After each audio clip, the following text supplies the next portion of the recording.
Okay, here we go for a push.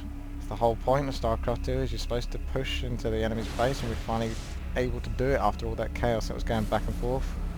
What with our expansions getting destroyed, each one.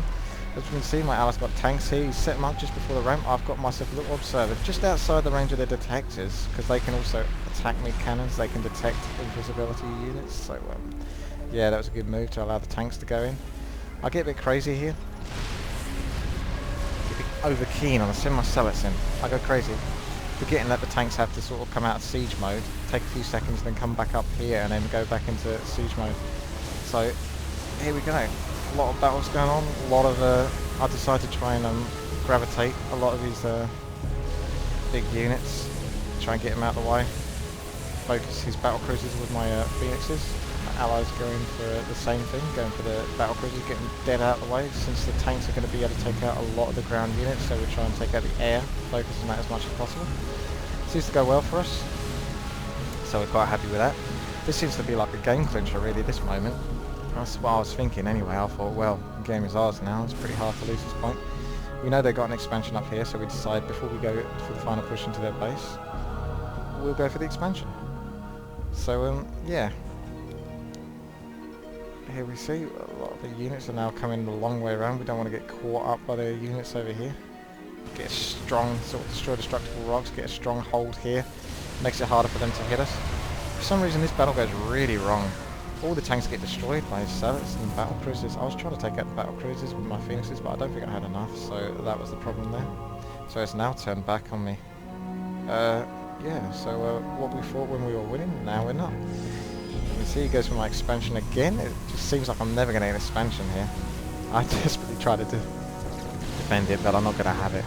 It's not going to work. I've only got a few units left, and that's the Void Rays, so good luck trying to destroy all of that with a few Void Rays, although I did try. My allies decided to switch to mass Vikings, which is really paying off now. They are very good against air, especially heavy air. Those rockets that they have, very good. Very good anti-air. I've got a couple of observers here. Always try and have observers, especially in RT. You need to see what's going on at all times, especially in a big map. As we can see, expansions are going back up again on that enemy's side, and we haven't really got anything, so it's not looking good for us. Fortunately, I lost a few units here because he sent his units back to our base for some reason. I'm not sure whether he had to go AFK for some moment there or not, but I wasn't aware of this, and I thought we were both pushing together. Nonetheless, it's more or less up to my ally now, since I've lost a lot of my stuff. Here we see a mothership. Made all of his units invisible, but what he's done is he's actually used Vortex there.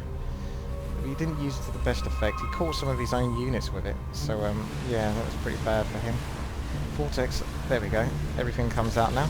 Some of his allies' units. His mothership's down now, and Vortex basically disables all units for 20 seconds, makes them disappear, whether it's your units or your enemies. So you want to be careful where you place it.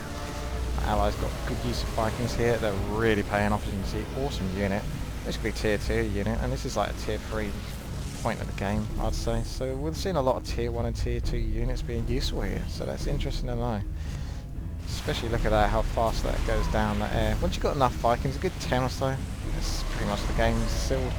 So yeah, you can see my allies, my enemies cannot stop this. So thank God for my ally going Vikings in the end, because that seemed to turn the game around just enough to give us the win.